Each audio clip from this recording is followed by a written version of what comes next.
প্রত্যেক মানুষের আল্লাহ তাআলা তার রুহু তার দেহ থেকে দুইবার আলাদা করে, একবার চূড়ান্তভাবে মালাকুল মউত আজরাইল দিয়া, আর দ্বিতীয় খোদার কসম আল্লাহ বলছে প্রত্যেকবার বান্দা যখন ঘুমায় আল্লাহ তার রুহুটা তার দেহ থেকে আলাদা করে নেয়। আল্লাহ নিজে বলছেন আমি চাইলেই আবার ফেরত দেই, আমি না চাইলে ফেরত দেই। আল্লাহু ইয়াতাওয়াফাল আনফুসা হিনা মাউতিহা ওয়াল্লাতী লাম তামুত ফী মানামিহা ফায়ুমসিকুল্লাতী কাদা আলাইহাল মাউত ওয়া ইউরসিলুল উখরা ইলা আজালিন মুসাম্মা।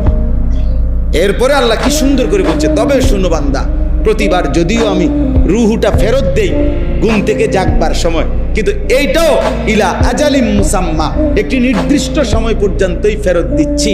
এই ফেরত দিলেও তুমি ধোঁকা খাইও না যে কোনোদিন আটকাবো না, না সত্যি সত্যি একদিন রুহুটা একবার নেব আজরাইল দিয়া, আর কোনোদিন ফেরত দেব না।